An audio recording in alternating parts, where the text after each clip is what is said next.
बिस्मिल्लाहिर्रहमानिर्रहीम। अस्सलाम वालेकुम। आयशा वॉइस में एक नई वीडियो के साथ आपकी खिदमत में हाजिर हूँ। उम्मीद है आप सब खैरियत से होंगे। ख़वातीनो हज़रात, आज एक नर्स की सच्ची कहानी है जो आपसे शेयर करने जा रही हूँ। उम्मीद है हमारी आज की ये वीडियो आपको पसंद आएगी। लेकिन इससे पहले अगर आपने अभी तक हमारे चैनल आयशा वॉइस को सब्सक्राइब नहीं किया तो जल्दी से सब्सक्राइब कर लें और साथ में मौजूद बेल नोटिफिकेशन को भी ऑन कर लें ताकि हमारी हर नई अपडेट सबसे पहले आप तक पहुँच सके। मासी तवील अरसे से हमारे घर काम कर रही थी।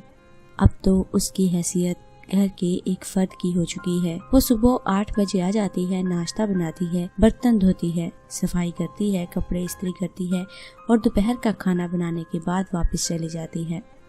मासी का शौहर सब्जी की रेडी लगाता है। सुरैया उनकी इकलौती बेटी है। मैट्रिक करने के बाद आगे ना पढ़ सकी और अब 2 साल से ही एक प्राइवेट हॉस्पिटल में नर्स लगी हुई है और 15,000 तनख्वाह लगी हुई है उसकी, और सारी तनख्वाह माँ के हाथ पर रखती है। तीनों के पैसे मिलाकर इतने हो जाते हैं कि 2 कमरों का किराया भी निकल आता है और कुछ न कुछ गुजारा हो जाता है। जब सुरैया नौकरी नहीं लगी थी, मासी के हालात बहुत बुरे थे। बेचारी दिन रात परेशान रहती थी कि बेटी की शादी कैसे कराऊंगी। लेकिन 2 साल से मासी के चेहरे को पुरसकून देख रहा हूँ। अब उनके घर बल्ब भी लग गए हैं। मासी बड़े शौक से न सिर्फ सास बहू वाले ड्रामे देखती हैं, बल्कि मेरी बेगम से रोजाना ड्रामों की कहानियां भी डिस्कस करती हैं। सुरैया की उम्र 22 साल हो चुकी है। हर माँ की तरह मासी की भी ख्वाहिश है उसकी बेटी के लिए किसी अच्छे लड़के का रिश्ता आए। रिश्ते तो आते थे लेकिन मासी के दिल को नहीं भाते। मासी और उसका शौहर कोई न कोई एतराज कर देते। पिछली मर्तबा एक अच्छा लड़का मिल गया। मैं मासी और शौहर को समझाया कि नहायत मौजू रिश्ता है, लड़का कमाता भी है और आपकी बेटी जितना पढ़ा लिखा भी है। बहुत बनेगी जब दोनों आपस में बैठेंगे। मेरी बात सुनकर एक नजर अपने शौहर की तरफ देखा। दोनों की आंखों में एक उलझन थी। मासी का शौहर बेबसी से बोला, लड़के को कम से कम 12 जमातें तो पास होना चाहिए और उस लड़के का रंग तो पक्का है। मैं अपनी प्यारी सुरैया को इतने काले लड़के से कैसे ब्याह दूं? मैं समझ गया एक बार फिर इनकार है। सुरैया के लिए बहुत से रिश्ते आए लेकिन मासी और उसकी पसंद पर कोई ना उतरा। एक दिन मेरी बेगम ने एक नई बात बताई कि सुरैया के बकौल एक लड़के ने उससे शादी की ख्वाहिश की है और उसकी तनख्वाह 15,000 है और FA पास है। मैं खुशी से उछल पड़ा, गोया मासी के पसंद का रिश्ता मिल चुका था। 3 दिन बाद लड़का और उसके वालिदैन सुरैया के घर मौजूद थे। लड़के वालों को सुरैया बहुत पसंद आई और वो बाजिद थे कि कोई छोटी मोटी रस्म अदा करके ही जाएंगे।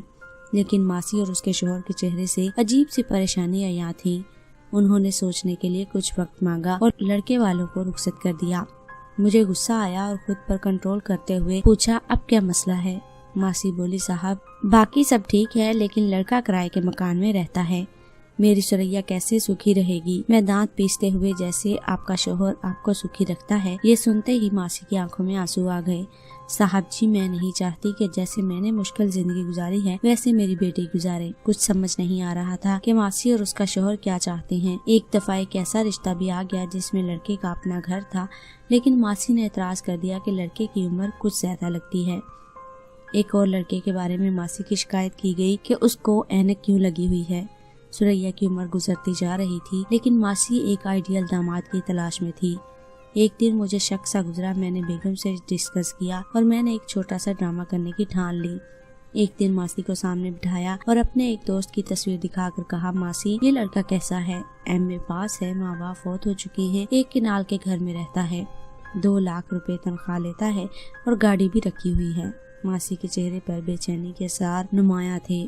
हाथों को मसलते हुए बोली, साहब जी इतनी अमीर जगह पर बेटी को ब्याहूंगी तो जहेज कहाँ से लाऊंगी?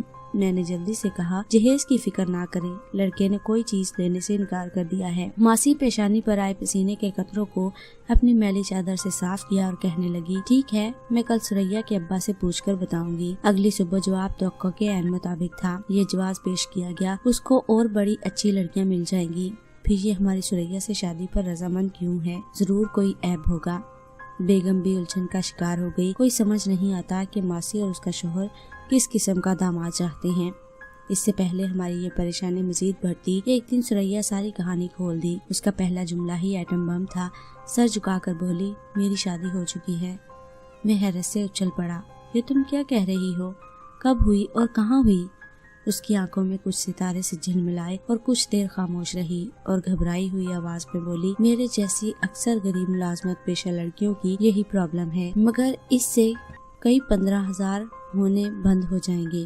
میرے ماں باپ یہ بات زبان پر لانا نہیں چاہتے۔ میں یہ جانتی ہوں کہ وہ میری شادی میری نوکری سے کر چکے ہیں۔ یہ کہانی ایک ایسے ماں باپ کے لیے لمحہ فکریہ ہے جو کہ اپنی بیٹیوں کی کمائی کو اپنے حق سمجھ کے کھاتے ہیں اور بعد میں یہ بھول جاتے ہیں کہ ان کی بیٹیوں کی بھی کچھ خواہشات ہیں، ان کی بھی کچھ آرزویں ہیں۔ اگر ان کو آپ نظر انداز کرتے ہیں تو آپ اس دنیا میں بھی اور آگے کی دنیا میں بھی جواب دہ ہوں گے۔ امید ہے ہماری آج کی یہ کہانی آپ کو پسند آئے گی۔ ویڈیو کو لائک اور شیئر ضرور کیجیے گا اور کامنٹ کرنا مت بھولیے گا کہ ہماری آج کی یہ ویڈیو آپ کو کیسی لگی۔ آنے والی ویڈیو تک کے لیے ہمیں دیجیے اجازت۔ اپنا اور اپنے ساتھ دوسروں کا ڈھیروں خیال رکھیے، ہمیں اپنی دعا میں یاد رکھیے۔ اللہ حافظ۔